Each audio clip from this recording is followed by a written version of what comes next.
Olá, sejam bem-vindos ao É Tempo de Amazônia, uma jornada rumo ao desenvolvimento sustentável e à preservação de um dos maiores patrimônios nacionais, o bioma amazônico. A bordo, vou conversar com a pesquisadora da Embrapa Pesca e Aquicultura, com sede em Palmas, no Tocantins, Andréa Munhoz.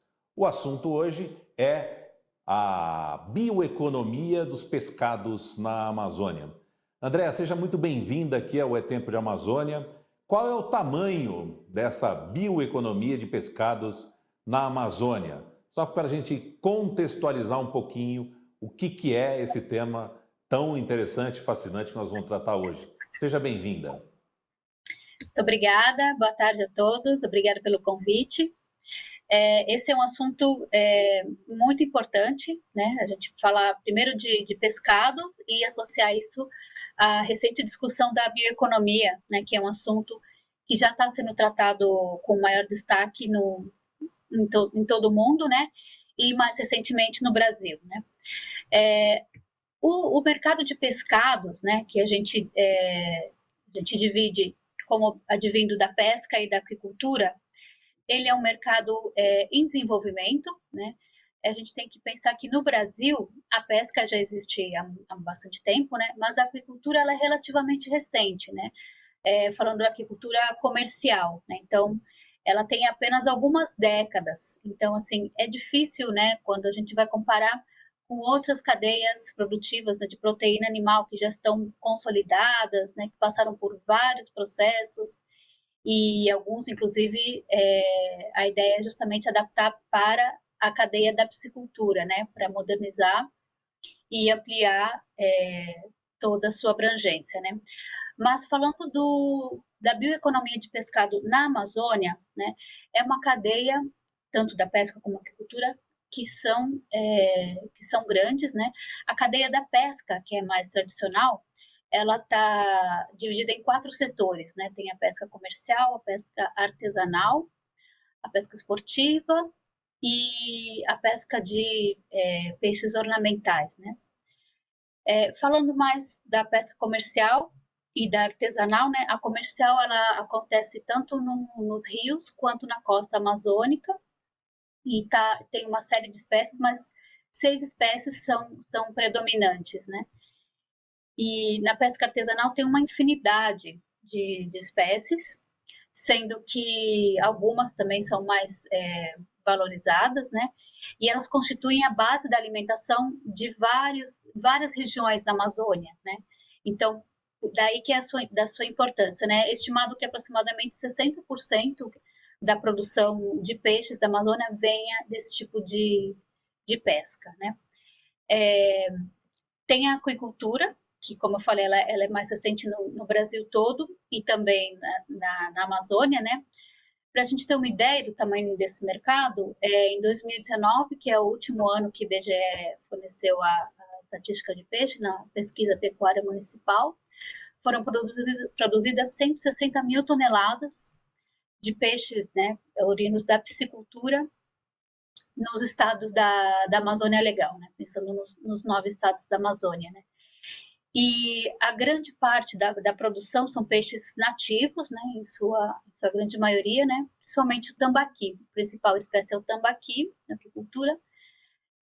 Depois vem outras espécies, como o tambatinga, outras espécies que são chamadas de peixes redondos, né, junto com o tambaqui, e também o pirarucu, né. O pirarucu, ele tem maior destaque, como é visto também na imprensa, né, frequentemente, por conta do manejo sustentável, que tem sido muito bem sucedido, né, com várias iniciativas, uma das mais visíveis é do projeto Mamirauá, que realmente tem conseguido reverter essa questão da sobreexplotação dos recursos pesqueiros, né, e a ideia é abranger isso para outras espécies, né, e para outros manejos também. Então, existe um universo de possibilidades, né, coisas que podem ser feitas na bioeconomia, tratando do pescado, pensando na Amazônia, né, tanto na parte tradicional, como já tem sido feito,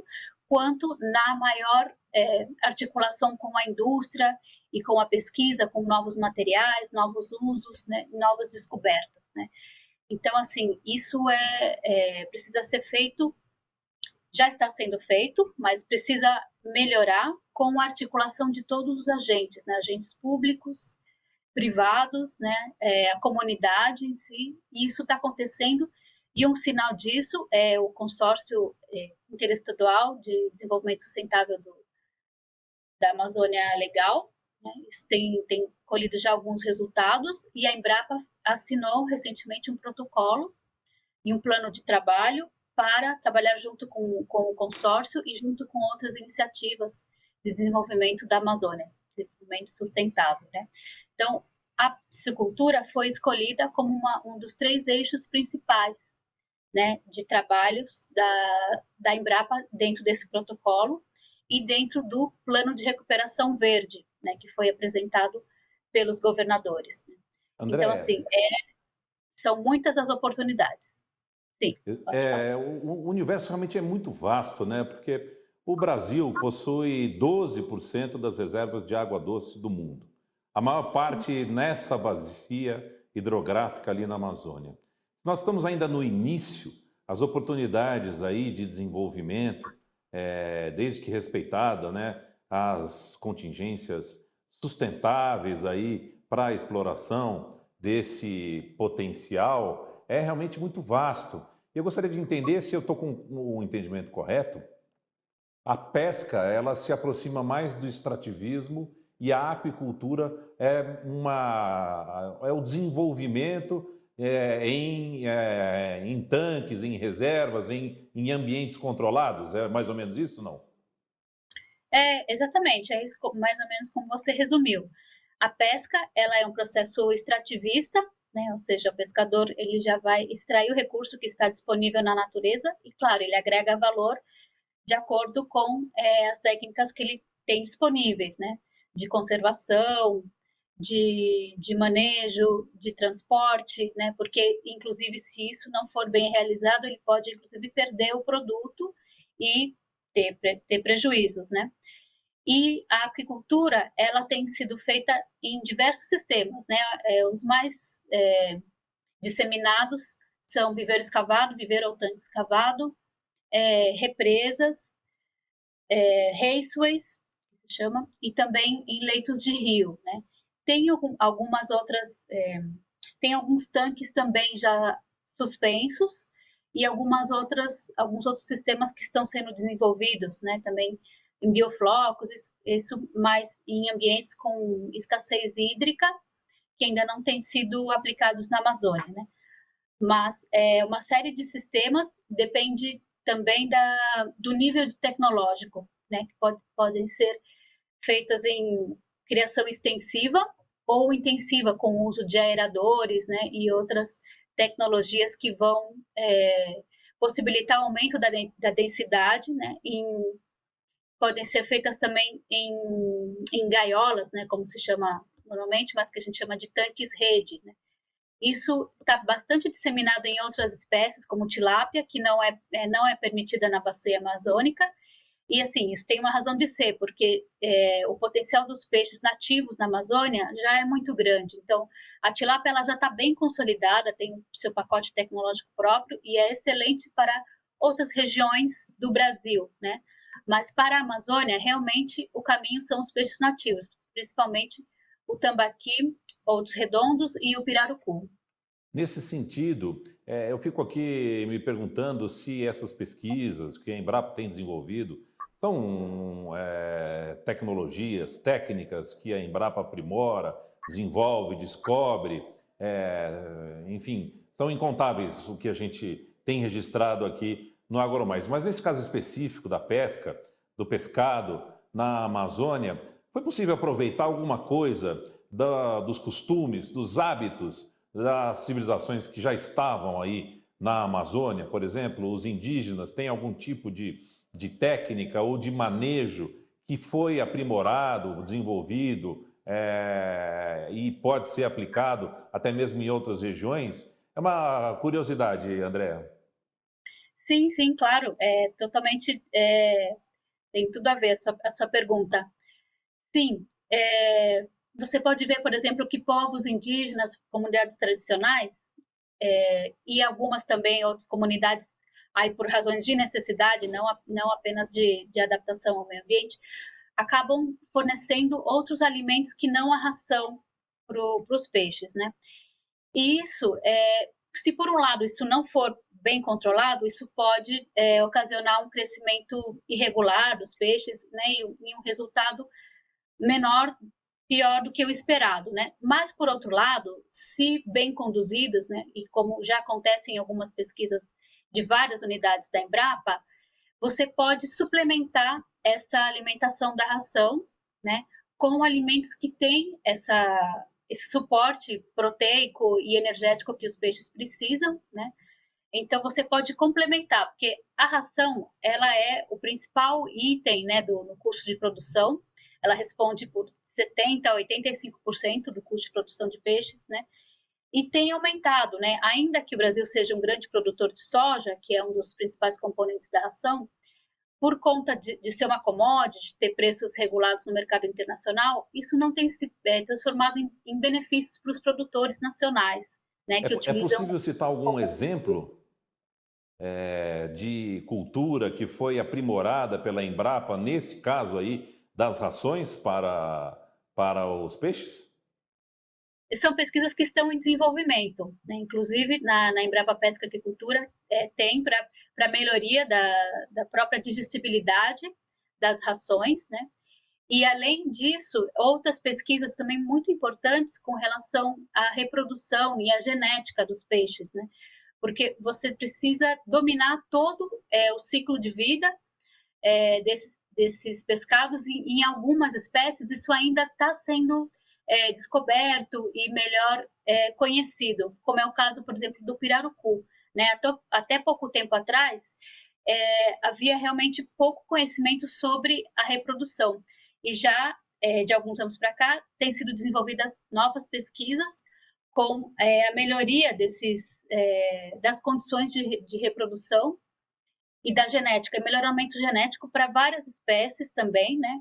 Inclusive no tambaqui, que é a principal espécie aí da agricultura dos peixes nativos, né? E um dos grandes desafios é justamente a espinha em Y, né? Porque é uma reclamação dos consumidores, né? Que o tambaqui é um ótimo peixe, excelente para o paladar, mas tem essa questão das espinhas, né? Que isso atrapalha. Então, assim, esse melhoramento genético com certeza facilitaria também no processamento do pescado, como que esse produto pode chegar mais facilmente e também é um custo mais baixo para os produtores. Quando se fala de economia, se fala principalmente de negócio na Amazônia, é um assunto bastante delicado. Haja vista que é um dos ambientes maior de biodiversidade do Brasil. Se discute determinados temas e deixa outros de lado. Exemplo, 100% do esgoto de Manaus vai sem tratamento para o rio Amazonas. E especificamente sobre a bioeconomia, especificamente sobre a piscicultura, a minha pergunta é o seguinte: nós temos hoje tecnologia no segmento de bioeconomia que proporcione viabilidade econômica e principalmente proporciona ascensão social e econômica das populações, principalmente dos pequenos produtores que desenvolvem atividade, ou ainda é apenas uma teoria que está em desenvolvimento e que pode ser aplicada no futuro? Sim, Francisco, alguns trabalhos já têm aplicação imediata, mas outros, como você diz, ainda são ideias ou ainda estão em desenvolvimento, né? Porque justamente esse conceito novo de bioeconomia ele é relativamente recente. Então, assim, a parte de bioeconomia que trata do desenvolvimento tradicional, né, da ciência junto com a natureza, né, que a gente pode também se aproxima de outros conceitos como a economia circular, né, de sustentabilidade, isso já vem acontecendo. Agora, a parte mais, digamos, de novidade, de descoberta de moléculas, isso realmente acaba demorando um pouco mais, né? Agora, você tem toda a razão quando você diz, por exemplo, da questão do esgoto, né? Ou seja, essa parte produtiva, ela é muito importante, mas sozinha ela não vai fazer grandes transformações. Então, assim, por isso, daí a importância do plano de recuperação verde, que ele prevê uma série de ações em vários eixos, né? Então, essa parte, por exemplo, de infraestrutura e também da melhoria da qualidade de vida das pessoas que moram na Amazônia, né? Você tem 30 milhões de pessoas, né? São 29,6 milhões em 9 estados, né? E cada um tem um desenvolvimento diferente, né? Você tem algumas formas de renda também diferente e atividades também. No Amazonas, que você tem a Zona Franca de Manaus, né? Mas na maioria são atividades ligadas à natureza, né? Então você tem mineração, você tem agropecuária, né? E ao mesmo tempo você tem o desafio de frear o desmatamento, né? Combate às queimadas e a redução da emissão dos gases de efeito estufa, né? Então, nesse aspecto, a piscicultura é um grande aliado, porque ela é uma tecnologia poupa-terra, né? E ela tem muito baixa emissão de gases de efeito estufa. Então, assim, se você pudesse promover essa piscicultura inicialmente como uma oportunidade de diversificação de atividades produtivas nas propriedades, isso já é de grande valia. Isso é uma coisa que acontece já em outras regiões, né? Na Amazônia acontece também, a gente tem, pelo Censo Agropecuário de 2017, a gente verifica que nos 9 estados tem 81 mil propriedades que têm aquicultura, que contém aquicultura, ou seja, ela já é uma parte de diversificação, mas isso pode aumentar, né? Isso pode aumentar, mas não para utilizar novas áreas, sim áreas já utilizadas, áreas degradadas, né? E para impedir também o aumento do desmatamento e também do uso por outros, por bovinocultura e por soja, que já estão bastante expandidos, né? Não há necessidade de expandir mais. A piscicultura é um uso mais sustentável para a Amazônia, para essas terras. Andréia, o que me leva também a perguntar, hoje, na produção de peixe ali na região, nessa bioeconomia da Amazônia, quantos por cento se divide entre a pesca e a aquicultura? Então, nós temos para o país, né, a pesca ainda contribui com maior estoque, né? A produção de aquicultura foram, em 2019, aproximadamente 500, quase 600 mil toneladas, né, de pescado, e de pesca é um pouco mais do que isso, né? Para a Amazônia, como eu tinha dito, né, foram 160 mil toneladas em 2019 e a pesca é mais, né? Acaba fornecendo um percentual maior. Não existem estatísticas atualizadas de pesca, mas sim a de aquicultura, o último ano é de 2019. Mas sim, a pesca ainda principalmente na Amazônia, ela responde por uma maior participação da produção. A aquicultura vem ganhando terreno e desde que, de novo, frisando, respeitado aí os preceitos de sustentabilidade, um potencial fantástico aí para o país, não? Exatamente. Como você diz, esse potencial ele tem que olhar duas vertentes, né? Nós temos o exemplo que já está acontecendo em outras regiões, por exemplo, no sul do país, somente no Paraná, onde você tem, através de cooperativas, uma iniciativa de verticalização da cadeia do pescado, né? Então, você tem empresas que compram o pescado e fazem acordos com produtores que já vão fornecer a sua produção, em troca recebem assistência técnica, né, durante o ciclo de produção. Isso tem resultado em aumento muito grande da produção, por exemplo, do Paraná, do oeste do Paraná, né, pensando na tilápia, né.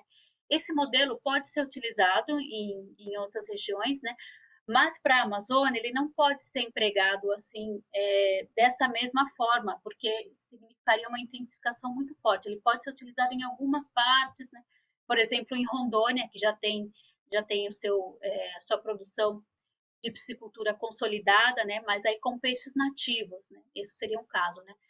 Para você ter, então, essas duas vertentes. Essa que seria mais na intensificação, na verticalização, e a outra com essa parte mais tradicional dos pequenos produtores, né? Então, pensando na diversificação, pensando na geração de renda, na segurança alimentar e também sem deixar de associar com a parte moderna, assim, tudo que for novas descobertas, novas aplicações, tanto da pesquisa quanto da transferência de tecnologia, para auxiliar esses pequenos produtores, pequenos e médios, juntamente com assistência técnica, que é muito importante, porque hoje em dia, um dos grandes problemas da produção da piscicultura é a falta de planejamento, ou seja, se aconteceu em outras ocasiões que o poder público presenteia, né, os produtores ou os futuros produtores com abertura de tanques, só que isso é feita de uma maneira não planejada,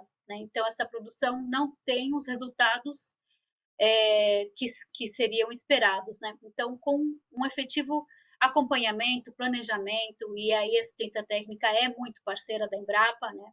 A capacitação, isso com certeza vai ter resultados fantásticos, como a gente já tem em outras regiões e já tem na Amazônia também. Bom, a gente tem aí a notícia também de um investimento importante, que é o Sistema de Inteligência Territorial Estratégica para a Aquicultura na Amazônia, o site Amazônia. É um projeto importante que vem ajudar nesse sentido de sistematizar as informações e ajudar no planejamento dessa que é uma atividade com um potencial fantástico, como a gente falou, né, Andréa? Exatamente. A Embrapa acabou de lançar a plataforma GeoWeb do Sítio Aquicultura, né? Como você falou, o Sistema de Inteligência Territorial Estratégica para a Aquicultura, né? E nesse sistema, que ele está acessível, disponível ao público gratuitamente, a ideia é possibilitar consultas com cruzamento de variáveis em 5 dimensões, né? Que a gente chama de quadros, né? Do quadro agrícola, fundiário, socioeconômico, natural e o quadro aquícola, que seria a novidade, né, onde foram levantados os elos da cadeia produtiva nos estados da Amazônia, que é na parte do projeto que é custeado pelo Fundo Amazônia, e para o Brasil inteiro também com recursos advindos de outros projetos, né, do BNDES e do SEBRAE. Né? Então, assim, essa foi uma primeira entrega. E esse projeto ele tem outras partes também, né? Eu mesma estou responsável pela parte dos indicadores socioeconômicos, onde nós estamos fazendo levantamento da cadeia de valor da piscicultura em 6 estados da Amazônia. Então, a ideia foi, nós selecionamos alguns polos já consolidados nesses estados para fazer uma pesquisa de como está essa cadeia de valor. Né? Então, são entrevistados os elos da cadeia, nesses polos. A gente teve que interromper essa pesquisa em loco por conta da pandemia, mas a ideia é que logo seja retomado e complementado com as pesquisas de dados secundários, inclusive desses dados que estão sistematizados nessa plataforma GeoWeb. Né? E através desse projeto, nós também temos outra atividade que é a produção de painéis de levantamento de custo de produção. Como eu falei, é um dos grandes gargalos, né, para a piscicultura, né? O produtor, através desse painel, ele consegue ter um panorama de como está a atividade dele, se está tendo resultados e o que pode ser feito para melhorar esses resultados. Né? Eles são realizados em parceria da Embrapa com as instituições de assistência técnica. No caso do Tocantins, foi feita em conjunto com o Rural Teams, e nós fizemos para Araguaína e Araguatins, né, que estavam no bioma da Amazônia, e está sendo feito também em outros estados da Amazônia. Então, a ideia justamente é com esse projeto, esse é um dos projetos, né, temos outros, nós consigamos ter essa ideia de como está a cadeia da aquicultura nesses estados e no Brasil todo, para uma série de espécies. Nessa plataforma tem dados de 24 espécies, né? Mas lembrando que para o Brasil todo, nós temos, além da piscicultura, nós temos outras espécies importantes na aquicultura, como o camarão, e outras espécies com grande potencial, né, como moluscos, né, temos mexilhões, ostras, tanto ostras exóticas como ostras nativas, que também tem um grande potencial no norte, né, no Pará, principalmente. Queria parabenizar vocês pelo trabalho e perguntar, na tua opinião, quais são as grandes questões que estão faltando para que a nossa aquicultura possa seguir o exemplo vitorioso do frango, da carne bovina, da carne suína e conquistar cada vez mais os mercados internacionais. A pegada de sustentabilidade é uma das oportunidades que temos? Obrigado, valeu! Sim, complementando o que eu já tinha dito antes, né, a parte da aquicultura, que já é tecnologicamente intensiva, ela tem todo o potencial de seguir o exemplo, né, da cadeia de suínos e de aves, né, como já está acontecendo, por exemplo, no sul do país, com essa verticalização, né, através das cooperativas, né. Por outro lado, nós temos essa outra parte da aquicultura tradicional, que ela tem que ser necessariamente menos intensiva, né? A intensificação ela não serve para todos os sistemas, nem para todos os biomas, né? E nem para todos os tipos de produtores, né? Porque é necessário manter esse equilíbrio, né? A aquicultura ela produz menos resíduos, mas ela também produz. Então, é necessário ter esse cuidado, inclusive para manter a sanidade, né, do produto. Muita intensificação pode gerar problemas sanitários, e não é isso que nós queremos, né? Também quando ela está sendo produzida em baixa escala, ela é importante para a segurança alimentar dos pequenos produtores, e também pode acontecer o associativismo entre esses pequenos produtores para aí se pensar em aumento de escala e ganhos, né, tanto na comercialização quanto em todos os elos da cadeia, né? E pensando também, lembrando do que você tinha falado antes, né, da ração, da alimentação, é possível pensar também no desenvolvimento da aquicultura multitrófica, ou seja, aquela que é menos dependente de ração e mais que ela pode ser alimentada pelos estágios anteriores, ou seja, os peixes carnívoros se alimentam dos peixes menores, né, e que também são alimentados por forrageiras e algas. Isso acontece também já na maricultura, e são iniciativas muito importantes e que a bioeconomia pode trazer grande aporte aí para o desenvolvimento, né?